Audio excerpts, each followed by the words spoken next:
Problem जो note down किया हूँ आपको, धात की समस्या है, इरेक्टाइल डिस्फंक्शन की प्रॉब्लम है, लिंग में तनाव की समस्या है, टाइमिंग की प्रॉब्लम है, और मोटी मोटी नसें बन गई। मोटे मोटे नसें बन गई है। और इन प्रॉब्लम्स के लिए आपने कैलाडियम जो मेडिसिन है वो 30 पोटेंसी में आपने खाया हुआ है। हाँ खाया है ना आपने? हाँ, खाया है। हाँ एक पे 30। डाला था डायरेक्ट। हाँ 30 में आपने जो खाया है, शुरुआती दिन में थोड़ा सा आपको इम्प्रूवमेंट आपको दिख गया था कैलाडियम से, हाँ, लेकिन बाद में वो आपको नुकसान कर गया। चांद को उससे साइड पैरों इफेक्ट आपका उससे साइड इफेक्ट आपका बढ़ गया बहुत ज़्यादा।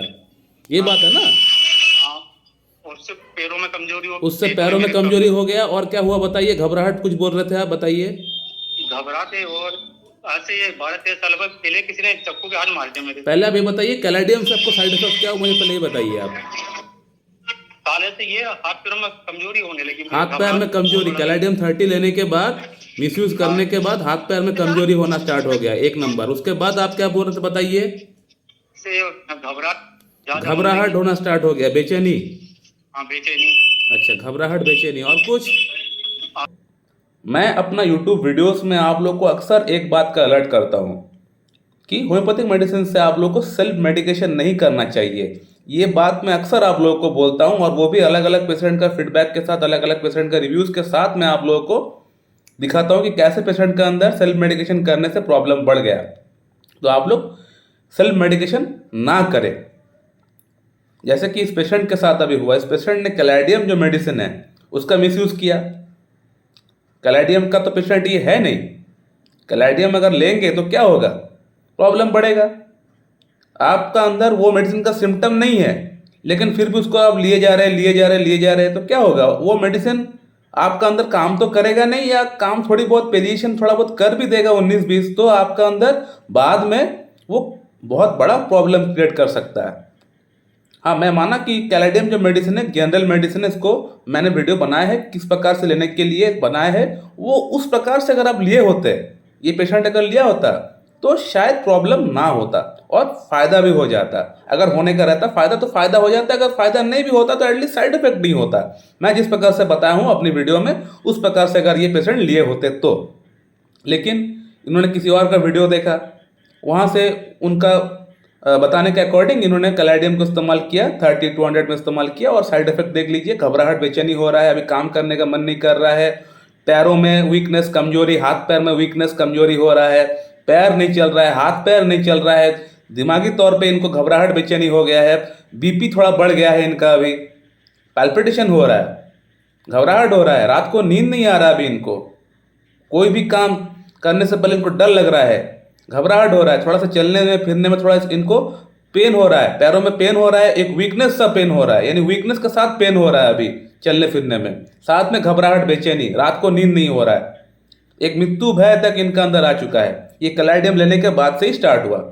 कैलाडियम 30 जो है पहले लिए थे, उससे थोड़ा बहुत फायदा इनको दिख गया, थोड़ा बहुत इनको इंप्रूवमेंट दिख गया।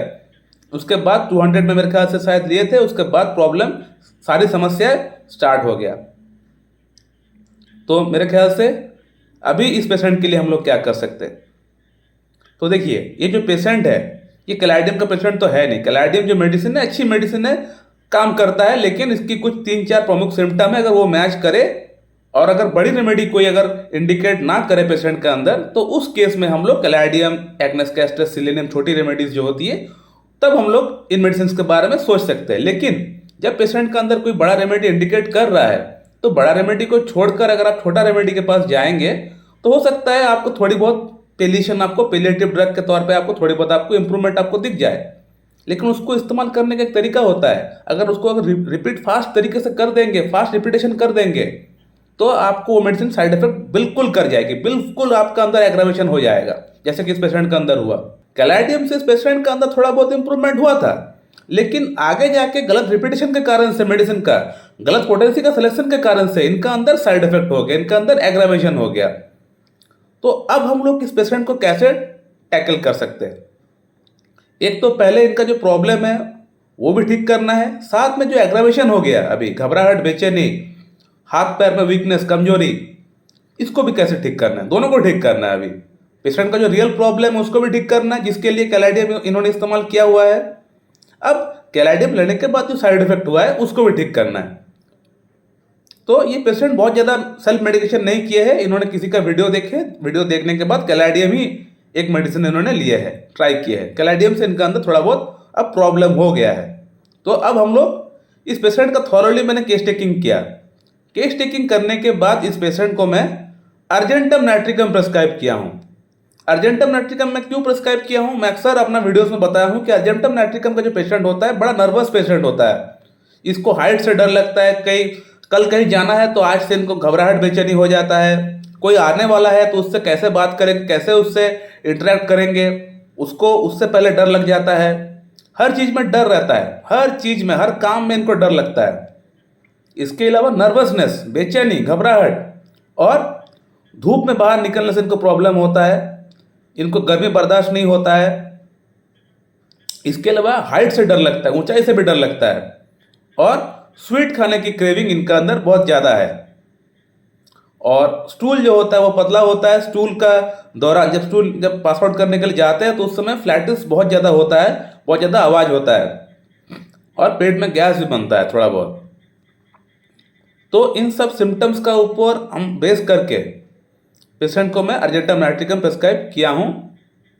पेशेंट का जो फिजिकल स्ट्रक्चर है, जो लीन थी लंबा, जो एमासिएटेड बॉडी होता है अर्जेंटम नाइट्रिकम का, वो भी मैच किया है पेशेंट का अंदर।